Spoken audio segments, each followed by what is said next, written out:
Hello viewers, Joel's HVAC Piano Fishing and Rail Fan Productions bringing you an update on my 1965 Fetters weather wheel. This update is going to cover some cosmetic work that has been done, along with some electrical testing and repairs made, and also an addition that we have made to help the unit perform efficiently. So we're going to start off with the cosmetic update. So you can see I did a little bit of repainting on it. I did not get to this part yet, so we're going to have to get to that sometime this year. This part, however, the lower part was repainted. So you can see it's all nice and black again, just like it should be. And also you can see here the compressor has been repainted, and it looks really good now.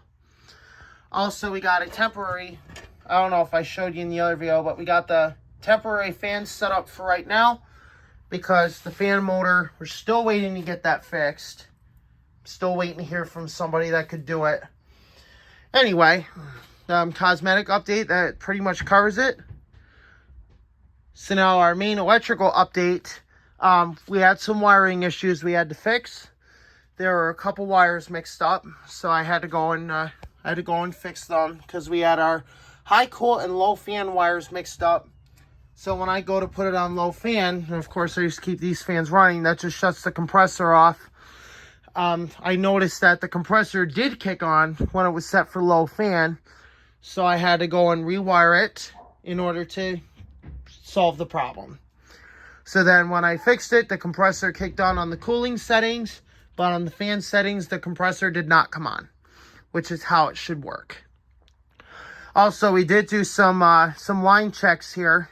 We did some line inspections, and all the refrigerant lines are still intact and very sturdy too. This tubing is thicker than what's in a modern unit today. So that just goes to show how well built these things really are. Also, we did do a little bit of a cleanup in here. As you can see, it's looks much better.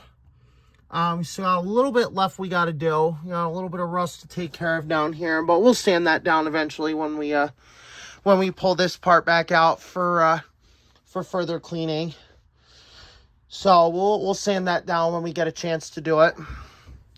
We have added a third fan in order to assist with the operation of the unit. I noticed by just adding this fan here, I've noticed the condenser temperature wasn't so hot when it was running. It would probably be reading right around 130, 135. But with the addition of that third fan, I've noticed a much major improvement. It was operating right around 120 degrees, which I think is really good. So that is definitely a major improvement over 130, 135.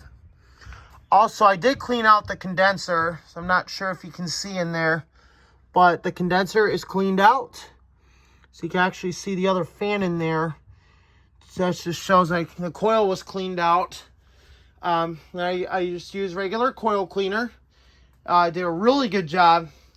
It took the grime right out of the coil.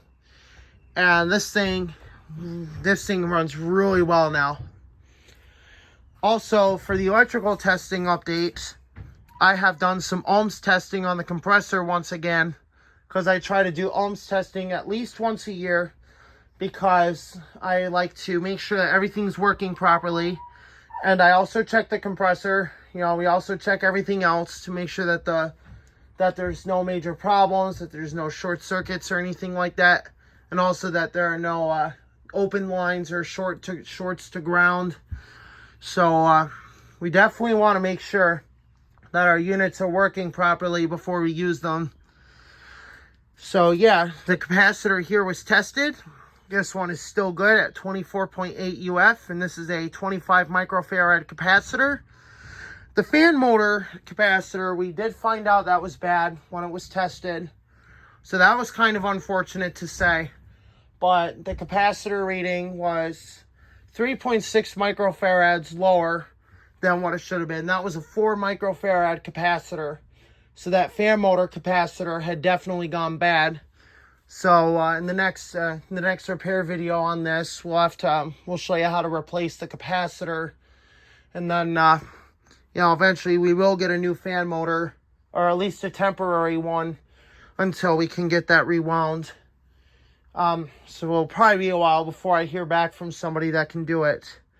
Anyway, the evaporator was also cleaned, because we did use it quite a bit this year. So there's a little bit of dirt, but well, we always clean it out in the fall anyway before we so I clean it out twice a year. You know, in the fall I just do a rinse, you know, because like I said, you know, really, because I can't really use it as like a full capacity AC unit, because like I said before, with the fan motor having trouble, it's probably operating at like almost like 2/3 of the capacity, if not less than that. But it still blows ice cold, dehumidifies very well. I was super impressed with dehumidification performance, because I had my orange bucket to catch condensate, because I had it set up like this. I'm not sure if you can see it or not, but there's a drain hole somewhere else here that I didn't notice was there. But overall, really good unit. Yes, I stuffed these in there in order to keep the cold air from leaking out, so that way it'll come up into the register and it'll get sucked in by this fan and circulated in order to assist with the cooling operations. But yeah, that is pretty much the 2023 Fedor's Weather Wheel update. So this update covered cosmetic repairs, electrical work and testing, and also the addition of a third fan in order to help improve the cooling operation. So anyway, I want to thank you very much for watching this video. Don't forget to like, comment, and subscribe for more, and we'll see you in the next video.